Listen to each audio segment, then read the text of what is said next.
In the chill of early November, the streets of Portland wore their usual gray silence.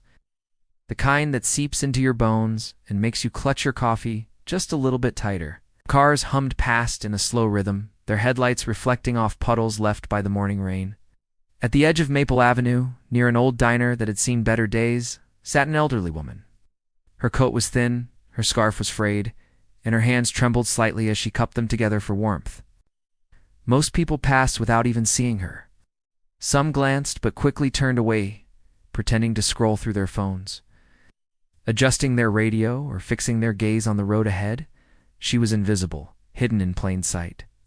Her name was Margaret Lane, though no one had called her that in years.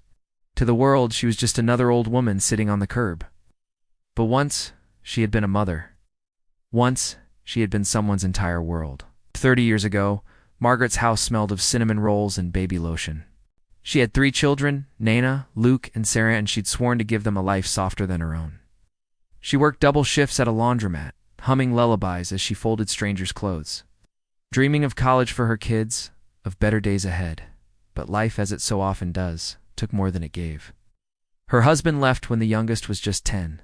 The bills piled up. The letters from the bank became threats. She tried to hold on, but eventually the house was sold, and her health began to fade with every passing year. When her children grew up, they promised to visit, to call, to send something soon. But soon never came. Their own lives swallowed them, new cities, new families, new dreams, and Margaret was left behind, like an old photograph that no longer fit in the frame. Now she sat by the roadside every morning, near the diner where she used to buy pancakes for her kids after church. She didn't beg, she didn't ask for anything. She just sat, watching the faces pass by, hoping, perhaps foolishly, that one of them might look familiar. On that cold afternoon, Noah Walker, a 32-year-old paramedic, stopped at the diner to grab a quick coffee before his shift. He was tired, the kind of tired that seeps into your chest after too many emergency calls. Too many losses you just can't unsee. He noticed her as he parked his truck. The old woman sitting quietly by the curb, staring at nothing. He hesitated. Everyone else always did. Inside the diner, the waitress, Clara, saw him glance out the window. "Don't bother, hun," she said gently, pouring his coffee. "She's been sitting there for weeks. Folks have tried to help. She won't take much." Noah nodded, but he couldn't shake the feeling. Maybe it was the way her fingers trembled, or the faint smile that seemed to flicker whenever someone passed by with children. He stepped outside again, holding his cup in one hand and a small paper bag in the other. "Ma'am," he said softly, kneeling beside her. "Would you like something warm to eat?" She looked up, startled. Her eyes were pale blue, clouded with years, but still soft, still searching. "Oh, thank you, son," she whispered. "You remind me of my Luke. He used to bring me apple pie from this very diner." Noah smiled faintly. "Apple pie it is," he said, handing her the bag. They sat in silence for a while, 2 strangers sharing the same patch of cold sidewalk. Margaret unwrapped the pie carefully, as if it were something sacred. The smell brought tears to her eyes. "Do you have family?" she asked quietly. Noah hesitated for a moment. "I did," he said. "I lost my mom a few years ago. Heart failure. She used to call me every single night just to ask if I'd eaten. Drove me crazy back then." Margaret smiled softly. "That's what mothers do. They worry about the small things, because we can't always fix the big ones."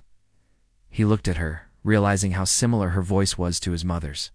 That same gentle firmness, that same warmth that used to fill his kitchen. "Do your kids live nearby?" he asked. She looked down at her trembling hands. "They used to, but life, it carries people away. It's like autumn leaves, you know? You watch them fall and think they'll come back in spring. But some never do." Her words settled between them like fog. Noah swallowed the lump in his throat. "Do they know you're here?" She let out a faint laugh, one that hurt more than silence. "I don't think they'd recognize me now." The streetlights flickered on. Cars rushed by, chasing warmth and home. Noah stood up and, without a second thought, took off his jacket. He draped it gently over her shoulders. "Keep it," he said, when she tried to protest. "It's cold tonight." She looked up at him, her eyes wet. "You're so kind. The world needs more people like you." He smiled. Maybe the world just needs people to notice. For a moment, everything felt still, the noise, the traffic, even the wind. Just an old woman and a man sitting by the roadside, holding the fragile threads of humanity together. Noah helped her stand. "Come on," he said softly. "Let's get you somewhere warm." He took her to a nearby shelter, one that worked with the city hospital. The volunteers welcomed her, offering food and a bed. Before leaving, Noah wrote his number on a slip of paper. "If you ever need anything at all, call me, okay?" She nodded, holding the paper like it was gold. But Noah couldn't get her out of his mind. During his ambulance runs, during meals, even in his sleep, he kept seeing her sitting there, waiting for someone who might never come back. So, a week later, he visited the shelter. The bed where Margaret had slept was empty. The volunteer at the desk looked at him kindly.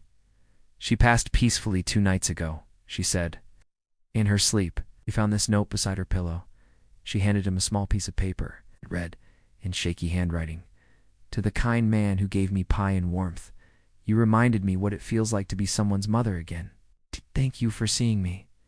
Thank you for not walking past. Margaret Lane." Noah stood there, his throat tight, the world suddenly heavier and quieter. He walked out to the same curb where he'd first met her. The spot was empty now, except for a few fallen leaves dancing in the wind. He sat down for a while, just watching the streetlights blur into the night. Then he whispered, "You were seen, Margaret, I promise." Weeks passed, but something in Noah had changed. He started keeping food in his truck, handing it out to anyone who looked like they hadn't been noticed in a long time. He volunteered on weekends, donated coats, and visited the elderly in care homes. He even started a small community project with his friends called Margaret S. Tabula, program offering free warm meals to the homeless and elderly. Ow! The motto printed on every flyer reads, "See them." Ow, feed them. Remind them they matter. On a gray November morning, just like the one when he first saw her, Noah walked back to Maple Avenue.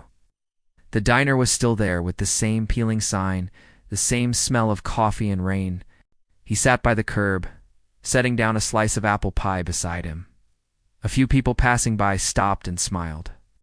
One woman knelt to place a small flower next to the pie. "She was here every morning," the waitress said softly, from the diner's doorway. "Now somehow she's still here." Noah nodded. "She taught me something I'll never forget. There are people sitting by the roadside of our lives every single day, noticed, unheard, unloved. Maybe they're someone's mother, someone's memory, someone's once upon a time. And maybe, just maybe, one kind gestura, warm meal, a gentle word, a single moment of care can take away years of their loneliness. Because love doesn't need to be grand. Sometimes it's just stopping long enough to see the person everyone else walks past. Thank you so much for watching. If this story touched you, please give it a like and subscribe for more content that warms the heart. We'll see you next time.